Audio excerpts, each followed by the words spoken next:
Welcome back to GenXHorror, where we wax poetic about all things 70s and 80s horror movies.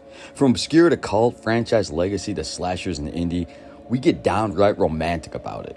But today we're avoiding those eye-level shelves at Family Video and walking right past the end caps at Blockbuster and doing some deep squats to grab what's on that bottom shelf. The dusty, molested, grimy clamshells that were stacked on top of each other in no particular order. So grab your favorite horror buddy and some sketchy overpriced theater candy, because we're taking a chronological ride through 10 of the most gloriously unhinged slasher films that'll make you question why anyone would dare pass up such a beautiful guilty pleasure. This list is about to get insane. Let's get into it. It's gonna come out at night and it's gonna get you. Kills people? Eats them alive. Alright, here's a deep cut that'll transport you straight back to those late-night obscure horror marathons. And it's 1971's Blood Shack, where a has-been actress inherits a remote ranch that comes with a 150-year-old resident known as the Chooper. And honestly, nobody's ever figured out what a Chooper actually is, but it sounds terrifying until you see it. Let me know in the comments if the Chooper's stabbing technique with a sword looks even remotely efficient, because honestly, it's hilarious. What follows is pure Ray Dennis Steckler madness. His bodies start piling up faster than you could say, why didn't she just sell the property? Steckler is the same demented mind behind 1964's The Incredibly Strange Creatures Who Stopped Living and Became Mixed Up Zombies. So you know you're in for something special, and no, there was no short title.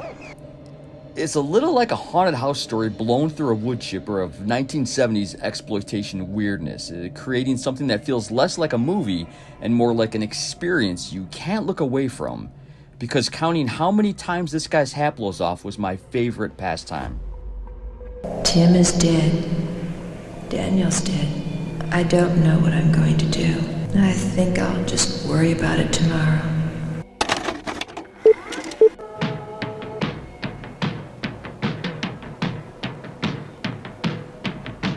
Okay, so it's 1985. You're browsing the horror section at your local video store and you spot this absolute banger with a title that sounds like a kitchen appliance instruction manual gone horribly wrong. And it's 1979's Microwave Massacre, and it follows Donald, a construction worker whose wife's horrible cooking drives him to accidentally murder her with you guessed it, actually it's not a microwave, it's a salt shaker. After which he discovers he has a taste for human flesh and starts serving up increasingly hot women as dinner. This bizarre little film was actually shot in 1979, but it didn't get released until 1983, sitting on a shelf like leftover takeout while the slasher boom exploded around it, leaving it in its wake. What makes this one special isn't just the kitchen appliance angle, it's the sheer commitment to its own absurdity, creating what feels like a dinner theater production of a trauma film that someone never really took seriously, and for good reason. The guerrilla-style way this was made is just charming as hell. It was released on a full-screen, unrated DVD by Anthem Pictures in 2006. Watching this had me howling laughing. It's loaded with nudity for no reason at all, and spews gags left and right. I've never had so much fun, and it can do a whole review on it for like well over an hour. Like, why was she gardening with a vibrator? These questions need answers, people.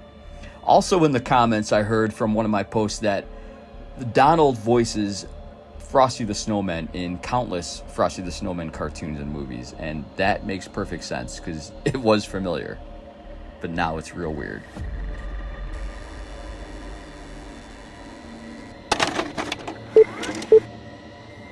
What do you say? 4 days of R&R at the beach. Man, you're hanging out with your bummy friends, right? It's a lazy summer afternoon, and you hit up the video store looking for the gnarliest cover art, and this bad boy would be staring at you from the horror section like a neon sign screaming, "Rent me."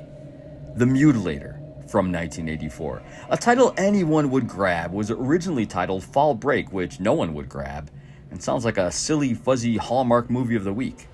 It follows a group of college kids who head to a beach house for some screwing around, only to encounter a psychotic father seeking revenge for an accidental shooting years earlier. And man, this guy really knows how to hold a grudge. Director Buddy Cooper shot this slasher on the North Carolina coast with practical effects that would make likely Tom Savini proud, including some absolutely brutal death sequences that earned it a top spot on UK's Video Nasties list. The film perfectly captures that dead teenager movie formula, but cranks the gore dial up to 11 or even 12, creating something that feels like the love child of Friday the 13th and Texas Chainsaw. This one was shot in about 29 days in chronological order, which is pretty rare. From the depths of hell, he's back When from you cross a slasher with a metal concert, you're either going to get Trick or Treat or Rocktober Blood. And today, you get 1984's Rocktober Blood. And honestly, it's exactly as wonderfully ridiculous as it sounds. And the story follows Lynn, a rock singer whose former bandmate Billy I. Harper goes on a killing spree before being executed, only to return 2 years later during Lynn's comeback tour to finish what he started, because bandmates are for life. And death, apparently. Shot for practically nothing, but with a surprisingly decent rock soundtrack, this film commits fully to its music meets murder concept, featuring actual concert footage mixed with standard slasher chaos. This is a glorious guilty pleasure, as it captures fully a time capsule of 80s excess that makes our microwave cannibal look absolutely restrained by comparison. Man, glam rock forever. Am I right? Come here, you little fucker. You're arrested. Kill your ass. You know, there ain't been no one killed around here in over 10 years. Hey, we can file this one under titles that tell you everything you need to know. It's the Nail Gun Massacre from 1985, and it's exactly what happens when someone looks at a construction site and all they see are murder weapons and fun ways to use them. Our killer, seeking revenge for a brutal assault, stalks the Texas countryside in a hearse, picking off victims with a modified nail gun while wearing what appears to be a motorcycle helmet decorated by an Adderall-fueled kindergarten art class with too much papier-mâché. I might have went too far with that. Directors Terry Lofton and Bill Leslie shot this regional horror cheapie for about 40 grand, and every penny of that shoestring budget shows on screen in the most perfect way possible. The film features some of the most creative use of power tools since the Texas Chainsaw Massacre, plus dialogue that sounds like it was written by someone that had never really had a human conversation with another human. And somehow that combination creates pure B-movie gold. When the actress who was originally hired to play the store clerk didn't show up for the shoot, director Terry Lofton got his grandmother, who was actually the real clerk at that actual store where they were shooting, to take the role. And she ended up reading her lines straight from the script, which can be seen in the counter in front of her. She later regretted the movie as well, because she realized how much sex and insanity the movie actually had. Sit outside and not worry about the mosquitoes and the killers. The high school Majorettes. They're so popular. This next one is like Friday the 13th crashed into a high school football movie, and from that, the Majorettes from 1987 sprang forth, where a mass killer targets the cheerleading squad of a small-town high school during football season, trying to drain all of the school spirit from their lifeless corpses. But I digress. It's based on an actual novel by John Russo, who co-wrote Night of the Living Dead. And this slasher also takes the dead teenager formula and runs wild with it, complete with corrupt cops and drug dealers and enough red herrings to stock a fish market. Director Bill Hinsman, who played the cemetery zombie in Night of the Living Dead, clearly knew his horror fundamentals, but added his own twisted spin on the high school slasher subgenre. If you ever saw The Town That Dreaded Sundown, it's got a similar generic American high school vibe, creating something that feels both familiar and completely unhinged. The actual director and Russo, who wrote the novel and screenplay, both appear in The Majorettes as Sergeant Sanders and the coroner, respectively. And something about that makes me smile super wide, because I love it when they do that.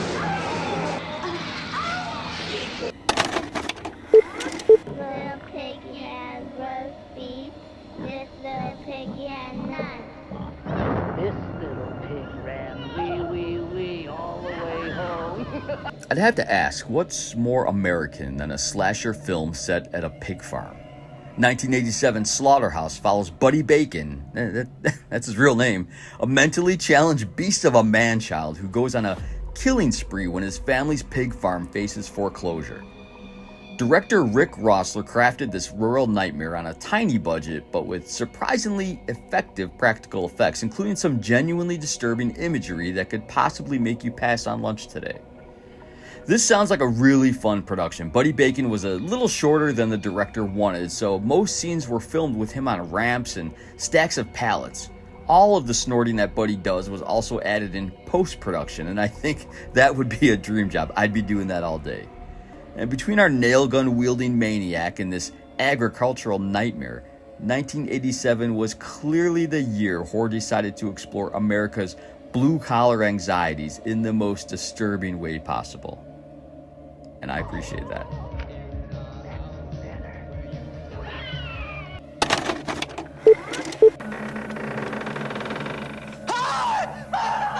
Camp slashers were a dime a dozen by 1987, but Twisted Nightmares decided to throw every possible trope imaginable into a blender and see what came out, and honestly, the results are fantastic. The film follows a group of kids who return to an old, burned-out summer camp, only to encounter a deformed killer seeking revenge for a childhood prank gone horribly, horribly wrong, involving a handicapped camper. And if that wasn't a decent enough plot, there's also some supernatural elements they threw in. Director Paul Hunt, there's Mike's brother again, managed to secure some decent practical effects despite the obvious budget constraints, creating death scenes that feel like they wandered in from a more expensive production down the road. And if you like The Burning or Madman, you're gonna dig this one. This was shot on the same set as Friday the 13th Part 3, and honestly there are a few shots that look eerily familiar to Friday the 13th Part 3 if you remember the pitchfork scene. If you like that, you'll dig this kind of movie.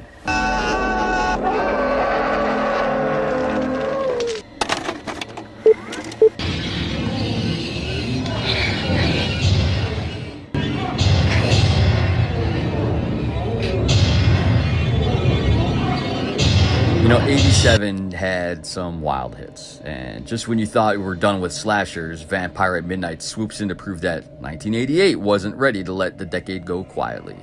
This neo-noir vampire film follows a jazz musician who becomes a blood fiend in modern-day Los Angeles, stalking victims through the city's underground music scene while a detective closes in on his bloody trail. Director Gregory McClatchy brought a pretty stylish approach to what could have been just another regular vampire flick, incorporating actual jazz performances and dark cinematography that feels like it belongs in a much more expensive film. Vampire at Midnight was shot for about $600,000. After spending our time with nail guns and pig farms, this urban vampire story shot over just 4 short weeks feels almost sophisticated, though it still delivers the goods when it comes to creative death scenes and the 80s excess we all grew up loving. Oh yeah, and there's loads and loads of boobs too. Girl. The going gets tough. Tough playing Mozart. There used to be this camp about 60 miles from here. Camp Arawak. All these kids started getting killed. 1988's Sleepaway Camp 2 takes everything that made the original film's twist ending legendary and runs with it in the most wonderfully comedic way possible. Gang Angela Baker is back, now working as a camp counselor who takes her job of helping troubled teens incredibly seriously, dispatching campers who don't follow the rules with creative methods that might make our nail gun killer jealous. Director Michael A. Simpson and writer Fritz Gordon clearly understood what made the first film special, but decided to lean into the dark comedy aspects a little more, creating something that feels like a slasher film written by someone who has a little more of a comedic streak in them. After our journey from mysterious ranch creatures to construction sites, pig farms, and vampire jazz clubs, returning to summer camp feels like coming home. If home was a place where the counselors were more dangerous than any urban legend, and honestly, that's exactly the kind of twisted comfort we need as we approach our bonus entry. The model used to portray Angela for the original VHS box art for this one is Connie Craig. Pamela was unavailable for the photo shoot that day, which seems insane to not synchronize on schedules because they are barely similar, in my opinion. Sorry. You don't even have to push it. Thanks, son. Come on, this is your day. I don't want any... Now for the bonus clip, and while I dipped my toes into the 1990s with this one, I couldn't end this list without diving into the absolute pinnacle of what were they thinking kind of cinema. 1990s Frankenhooker, where a medical student's grief over his girlfriend's death leads him down the most bizarre resurrection path imaginable. After his fiancée Elizabeth gets chopped up by a remote-controlled lawnmower, Jeffrey decides to bring her back using body parts from Times Square prostitutes and a hefty dose of his homemade super crack that tends to make people literally explode. He really could have taken a few lessons from Reanimator because this guy puts in the work for sure. Director Frank Henenlotter, the genius behind Basket Case, shot this demented comedy horror for about $2.5 million and somehow even convinced theaters to actually show it, creating what feels like a live-action, distorted cartoon.